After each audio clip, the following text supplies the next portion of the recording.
Tips with Toni. Tips with Toni. All about nutrition from your favorite dietitian. Everything you need to digest in your mind.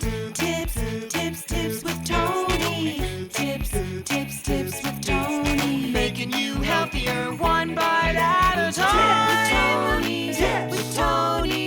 With Toni. Woo. Hello, and welcome to the Tips with Toni podcast. I'm Toni Marinucci, your registered dietitian, helping you get healthy one bite at a time. It is the summer, well, at least it is here in New York, and barbecues are all over the place. Pretty soon it's about to be 4th of July, so the 4th of July is definitely a time for barbecues, and it's just the start of the summer where you're going to be outside, whether it's grilling or drinking or just whatever it is, celebrating the beautiful weather and enjoying the outdoors. So I know a lot of people have been asking me, how do you navigate a party? I'm actually going to be kind of trying to break it up into these next podcast episodes, party by party. For example, this is all going to be all about how to navigate a barbecue, and then the next one probably will be all about how to navigate through a wedding, and then maybe I'll do the beach. Actually, I'm definitely going to do the beach. And so that way we have all of these different events that, if you're committing to healthier living, or if you're just living your life in general,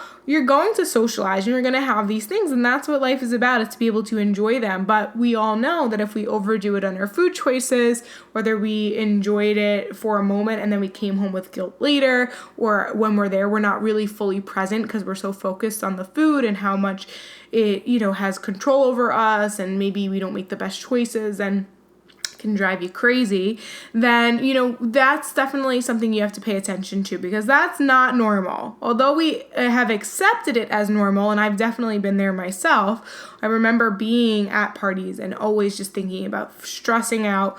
Honestly, before I started my health journey, I remember going to these parties and stressing out about the fact that I would just could not wait to eat more, or what more food is there going to be, and then overeating and never feeling that that was enough and needing to eat more and more and more. And then on the other side, going on my health journey, losing weight, feeling really good, but then getting to these parties and feeling oh my God, they're not going to have anything for me to eat, and obsess over the fact that I'm going to have to screw up my diet and I'm not going to eat healthy and everything else, and it's just all over the place. And so obviously that was the old me before I went to school to become a registered dietitian, before I learned how to properly eat and how I was able to apply it to my lifestyle. And so today I can successfully say that I 100% am able to navigate any single situation you throw at me, which is why I'm going to provide you these tips today. All right, so let's think about it. Before we go to a barbecue, what do we need to think about? Number one, we never want to go hungry, because especially if we're not hosting, we don't know what's available to us. And so if we get there and there's genuinely nothing you can eat, then we want to make sure that we had something a little bit before, so we aren't susceptible to over-consuming maybe the only thing that's there that you can have are chips and salsa. Now you have 10 bags of chips, or you get there and you realize, I don't really want any of this stuff, whether it's healthy or not. It's not something that I would enjoy, and so therefore I'm not going to eat it. You definitely want to eat something beforehand, just to make sure that you can go in thinking with a healthy head. It's the same reason why I tell people to eat before you go to the supermarket and before you go grocery shopping. If you go to the supermarket hungry, you're going to want to buy everything that's on the shelf. So what we want to do is make sure that you eat a little bit of something before, keep it balanced, carb, protein, healthy fat, and make sure you're staying hydrated with water. Now you get there, and before they start to roll up the grill, there's going to be appetizers. So what I would suggest is, if you're not hosting, if you can bring something like a crudité, so a vegetable platter, or maybe some dips hummus or guacamole or salsa instead of they might have the traditional ranch. Or if you can bring popcorn instead of, potato chips or something like that, bring those so you have something you can snack on. And then when you go to make your plate, make sure you make a plate and you don't just sit in front of the chips and just grab. And you want to make sure that you portion out whatever it is that you decide to have, and make sure you scan all the options first. There might be, chips in one room, but vegetable platters in the other room. But if you didn't go to look, you would have never saw that. So make sure you find out what your options are, build your plate. And if you find yourself going for seconds, ask, what time are you serving lunch or dinner or whatever it is? What time are we getting food on the grill? So that way you can gauge how much more to take before you indulge, okay? Always ask questions. Also, it's particularly if you have an allergy or intolerance, so if maybe you're vegetarian or a food preference, so maybe you're vegetarian or vegan, or you have to be gluten-free or dairy-free, I would definitely bring whatever you want to put on the grill, just to make sure that there is something for you to eat. So if you are a vegan or vegetarian, bring your own veggie burgers. If you are someone who can't tolerate cheese or dairy or whatever, make sure that they don't just do cheeseburgers and they have alternatives for you. So anyways, you get there and now they have hamburgers and hot dogs. Maybe they do barbecue chicken. Maybe they do some fishes on the grill. I have a healthy lifestyle support group. I'm sure some of you are listening or in it, and then some of you don't know. But so on Facebook, I have a healthy lifestyle support group, and one of the members, Alicia, had asked, what are good fish? I think she asked what's good for the grill. And I don't know why I thought, what what fishes are good. But, really good, I made sure to make sure that you guys knew, swordfish is good on the grill, salmon is good on the grill. So you maybe even getting, shrimp skewers and, putting shrimp on the grill. So there's other options you can put on the grill. It doesn't have to be the traditional hamburger and hot dogs, although if it is, I'll teach you how to navigate that. But there's other options. You could do grilled chicken, barbecue chicken, steak on the grill. Oh my God, so good. So there's a ton of options. But let's just say we have your traditional hamburger and hot dog, and they didn't do turkey burgers and they didn't do chicken burgers, and this is what you're left with.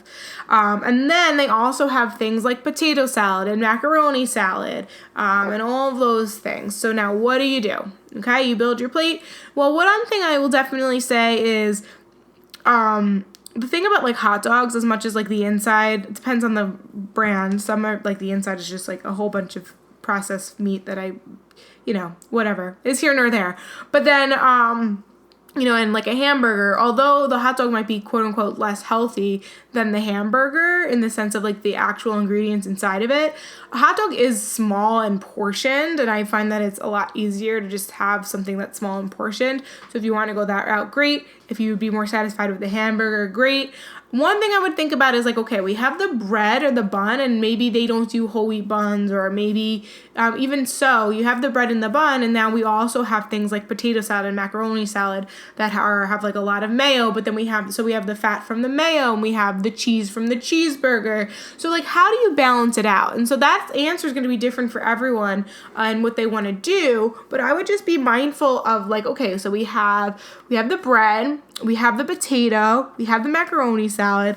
When you look at my plate, is it mostly white? How can I add color to it? So maybe we need to get lettuce and tomato onto that burger. Maybe we need to, hopefully there's a side salad, or maybe you didn't have any appetizers, but you noticed there was a crudité and they had some raw veggies, and you throw that on your plate. Maybe you make a coleslaw that's not with mayo. Maybe you do they call it a German coleslaw. It's oil and vinegar, and maybe you add that to your side, right? So we increase the nutrition quality, we decrease some of the fat, and we really balance the plate well. Because if we don't do that, chances are you're going to go back for another burger, or you're going to go back for another hot dog.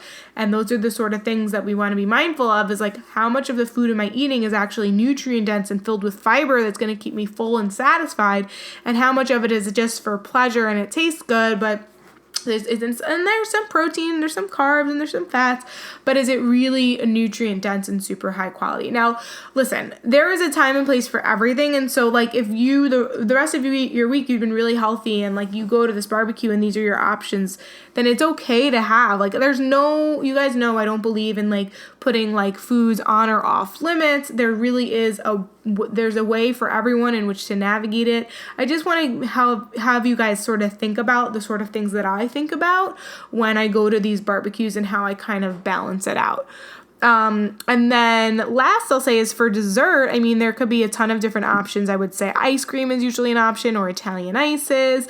So very similar to the cream-based like potato salad, macaroni salad. When it comes to like your ices, like the cream base, like ice cream base are going to probably be a little bit more thicker and heavier and more calories than say like a water ice, like an Italian ice, like a cherry or lemon or something like that. So that's just something to be mindful of. It always comes down to portion and what you genuinely are going to enjoy, but that's something to definitely think about. I think fruit on the grill makes for an excellent barbecue dessert. Watermelon goes well on the grill. Grilled peaches go well on the grill. I've done before, if you've ever done grilled peaches with a little bit of balsamic glaze, it's really, really, really, really delicious. Pineapple on the grill is great. You could even put, like if you do like, say like chicken kebabs or like shrimp kebabs, you don't just have to put vegetables on the kebabs. You could also do fruit on the kebab. So it's a really great way to be, inventive. I know a lot of people love like for like a salad, like a watermelon feta salad. Someone else said watermelon and goat cheese. That's really popular right now. So these are all really, really great things to incorporate. Always make sure you're staying hydrated with water. And then your alcoholic beverages, we know is important. We want to be mindful of. And I just released the podcast last week all about choosing your quote unquote skinny cocktails or your better, your slightly better alcoholic beverage options. There's another episode on alcohol alone called Rethinking Your Drinking. You guys will find that useful to apply at any party or any situation you're trying to navigate. All right, I hope you found this helpful. If you have any other questions, please don't hesitate to reach out. If you're not part of the Healthy Lifestyle Support Group on Facebook, you definitely want to join. The link is in the bio. You can also follow me on Instagram. That link is in the bio. If you have specific questions, comments, or feedback, send me an email, tipswithtoni@gmail.com. And if you're interested in working with me one-on-one, I do have a 6-month commitment. It's a 6-month to food freedom coaching program where I can teach you how to navigate all of these different situations, learn how to commit to healthier living, and be the best version of yourself so you can show up to these events really feeling confident in your food choices and who you are, and never feeling like these events stand in your way from you being the healthiest version of you. So thank you guys so much for listening. If you're interested in working with me one-on-one, you want to go to www.tipswithtoni.com/coaching, submit the application. I will review it and then we'll schedule a call. And thank you guys so much. I am Toni Marinucci, your registered dietitian, helping you get healthy one bite at a time.